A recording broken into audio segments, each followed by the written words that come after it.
Olá, eu sou o professor Marcos Sorrilha, seja muito bem-vindo, seja muito bem-vinda ao meu canal. Por que a Revolução Americana não foi uma revolução violenta? Ou será que foi?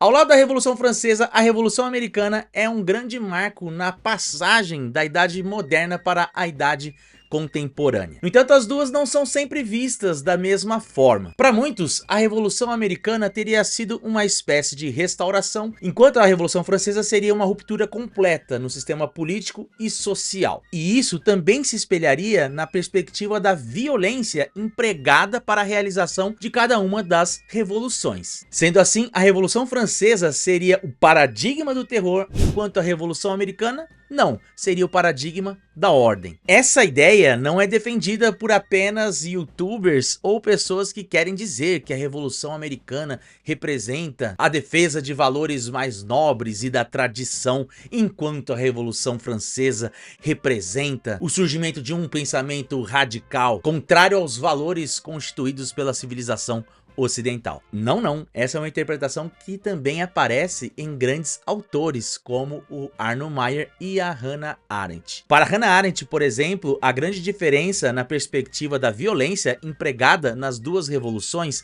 está muito mais relacionado a um caráter social que a Revolução Francesa teve, uma vez que as desigualdades socioeconômicas eram menores na Inglaterra e nas 13 colônias do que nós víamos acontecer na França. Já Arno Maier, em seu livro The Furies, onde ele analisa a Revolução Francesa e a Revolução Russa, o autor defende o seguinte: a Revolução Americana, assim como na Inglaterra, foi na verdade uma restauração. Os secessionistas das 13 colônias travaram uma guerra de libertação contra o governo britânico por terem violado os próprios princípios políticos da Inglaterra, que os rebeldes reivindicavam para si. Assim como a Revolução Gloriosa foi impulsionada pela tradição.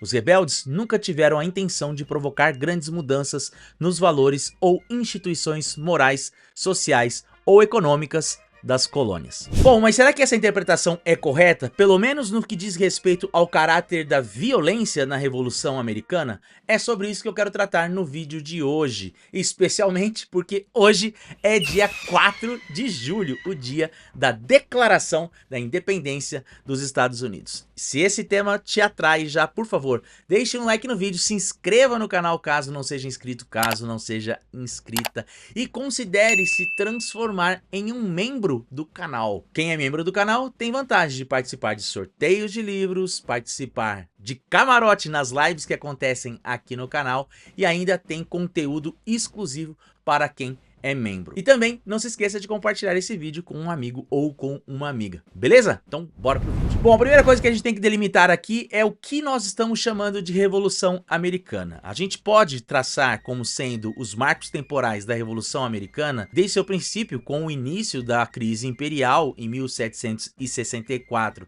e a aprovação da Lei do Açúcar, até a assinatura do Tratado de Paris em 1783, que reconheceu a independência norte-americana. Dentro desse período encontram-se também as batalhas, os momentos onde a guerra se instalou durante o processo revolucionário. E esse período teria início em 1755 com as batalhas de Lexington e Concord e teriam o seu final em 1781 com a batalha de Yorktown, onde os ingleses reconheceram a derrota para os americanos no campo de batalha. E é então delimitado o que nós compreendemos com Revolução Americana, nós temos que começar a nos perguntar, afinal de contas, quantas pessoas foram vítimas da guerra? E se isso é comparável com outros momentos ou outras revoluções que são reivindicadas ao redor do globo. Durante esse período que comporta então a guerra pela independência de 75 a 81, nós vimos acontecer 79 batalhas que se desenvolveram nas 13 colônias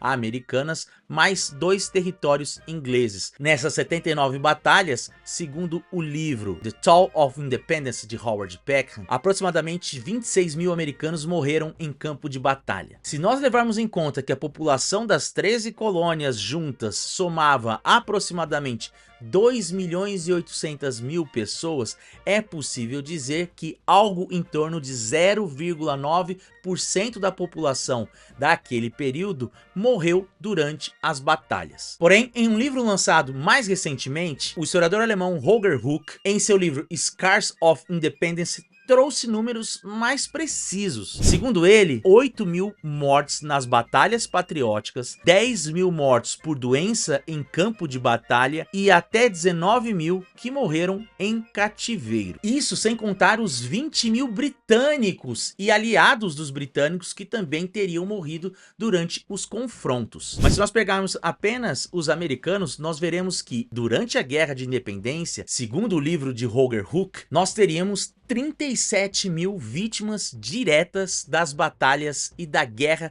pela independência dos Estados Unidos. O que daria, portanto, 1,32% da população americana vitimada durante o período da Guerra de Independência. Apenas a título de comparação, a Revolução Americana seria, então, proporcionalmente, a segunda guerra que mais vitimou americanos, perdendo apenas para a Guerra Civil, uma vez que a Guerra Civil foi responsável pela morte de 1,6% da população americana no período de 1861 a 1865. Porém, o mais interessante é que, comparado com o que foi a Revolução Francesa, nós podemos dizer que existe um empate. A Revolução Francesa também foi responsável pela morte de 1,3% da população francesa, exatamente o mesmo número que nós vemos acontecer na Revolução Americana. Para além dos conflitos campais entre dois exércitos formados e perfilados para se atacarem,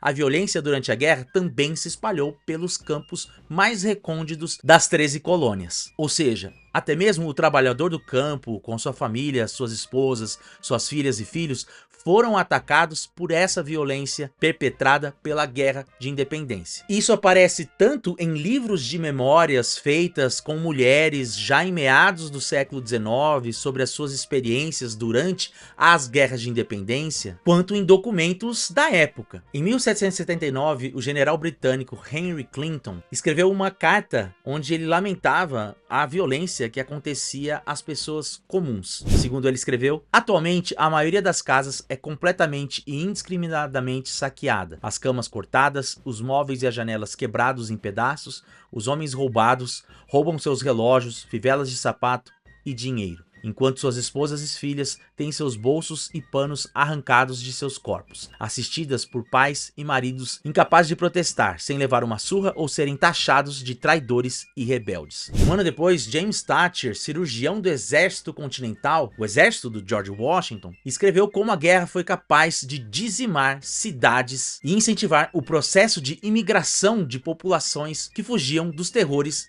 da guerra. Falando da cidade de Westchester, em Nova York, ele nos diz: Westchester havia sido um terreno rico e fértil, cujas fazendas pareciam ter sido cultivadas de forma abundante, mas em 1780 tinham a marca de um país em ruínas. Muitos haviam abandonado suas fazendas, os lealistas escaparam para a capital e os patriotas foram para o interior do país. Agora, você pode falar para mim que a Revolução Americana foi uma guerra e que por conta disso a violência deveria estar presente. Beleza, e eu concordo com vocês. Porém, a gente tem que olhar que não é apenas nos números que a violência aparece durante o processo revolucionário. Desde o início das manifestações, ainda em 1764, contra a nova forma de organização da estrutura burocrática da coroa britânica em solo americano, nós vemos acontecer o uso da violência por parte dos manifestantes,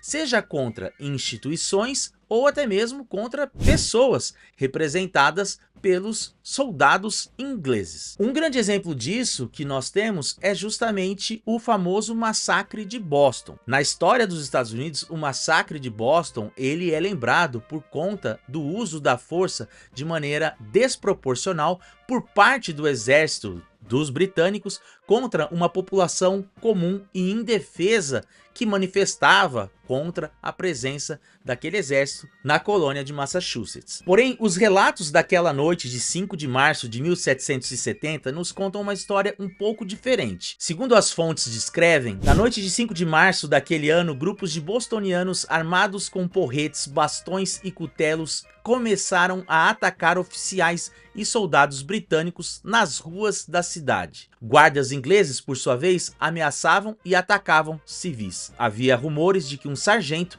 tinha sido assassinado e que um vendedor de ostras fora espancado por tropas. Às 8 horas, homens irritados confrontaram os soldados fora do quartel, enquanto outras dezenas se reuniram na praça principal. Muitos deles marinheiros armados com bastões e paus que se moviam pela cidade, quebrando vidraças e móveis. Pouco depois das 9 horas, sinos da igreja soaram pela cidade, geralmente um sinal de incêndio. No entanto, desta vez, sinalizava a reunião de uma multidão armada no centro da cidade, em frente à casa da alfândega. A multidão enfrentava 9 soldados britânicos que haviam sido enviados pelo capitão Thomas Preston para apoiar um sentinela que estava sendo atacado por um crescente grupo de pessoas armadas. Vejam, portanto, que os relatos da noite diferem bastante daqueles que são divulgados amplamente, principalmente tomando como base um dos documentos que se espalhou pelas colônias naquele mesmo período. Um panfleto chamado de Massacre Sangrento e feito por Paul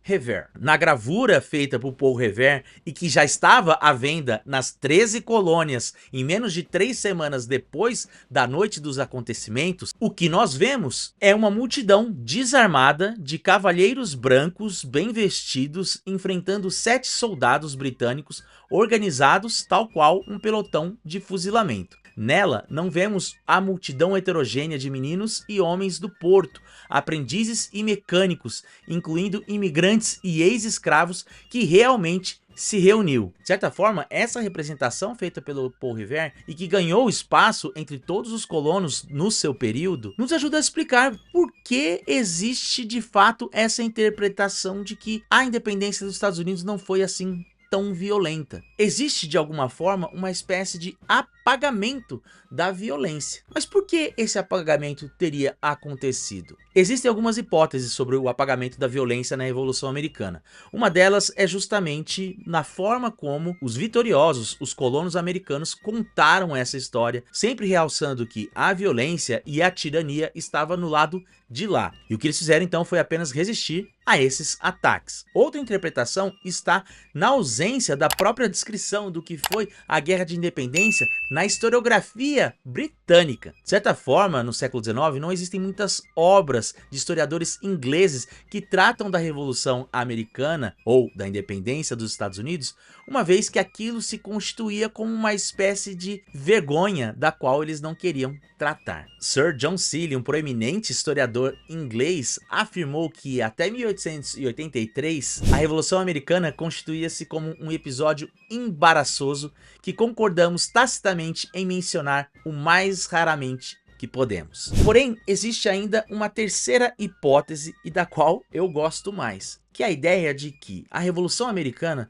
não é apenas um evento de independência dos Estados Unidos, mas é também o seu momento fundacional. Para além de um evento político, ao longo do século XIX, a Revolução Americana foi canonizada como uma espécie de evento espiritual, onde os pais fundadores representam os pais primordiais de uma comunidade imaginada. Essa comunidade havia sido erguida por meio da defesa da liberdade e de valores que ressaltavam o espírito não apenas de bravura, mas de justiça que o próprio povo americano teria desde seu nascimento. Assim, os Estados Unidos surgiria, como diz a sua declaração, como defensores destas verdades autoevidentes de que todos os homens nascem livres e iguais perante os olhos do criador. E isso exige, portanto, que a Revolução Americana tenha um caráter imaculado. Dizer que foi um evento violento, sanguinolento,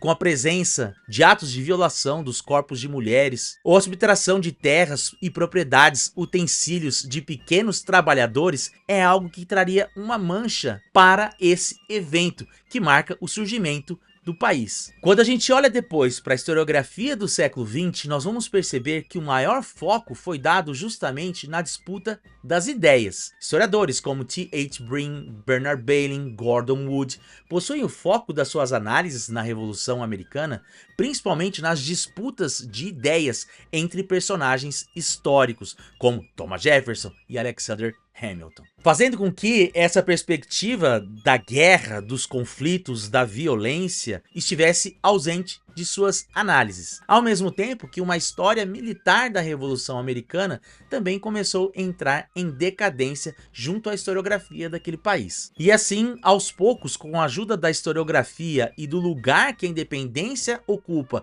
no imaginário do norte-americano, foi que a Revolução Americana acabou se transformando nessa guerra pasteurizada. Como defende a historiadora Carol Berkin em seu livro Revolutionary Mothers, para muitos americanos a Revolução é seu último grande romance com a guerra, em uma era de guerras genocidas, terrorismo e debates acalorados sobre o significado do patriotismo. Essa visão romântica da Revolução Americana é especialmente reconfortante. Eu sei que a Revolução Americana, o 4 de julho, é uma data festiva para se comemorar a independência dos Estados Unidos. Porém, esse é um tema muito interessante para se trazer num canal que trata de história. A independência dos Estados Unidos também tem o seu lado B, também teve o seu lado cruel e violento, como todas as revoluções têm. Como escreveu o próprio Arno Meyer num livro já mencionado aqui por mim, não há revolução sem violência e terror, sem guerra civil ou estrangeira, sem iconoclastia e conflito religioso e sem colisão entre cidade e campo.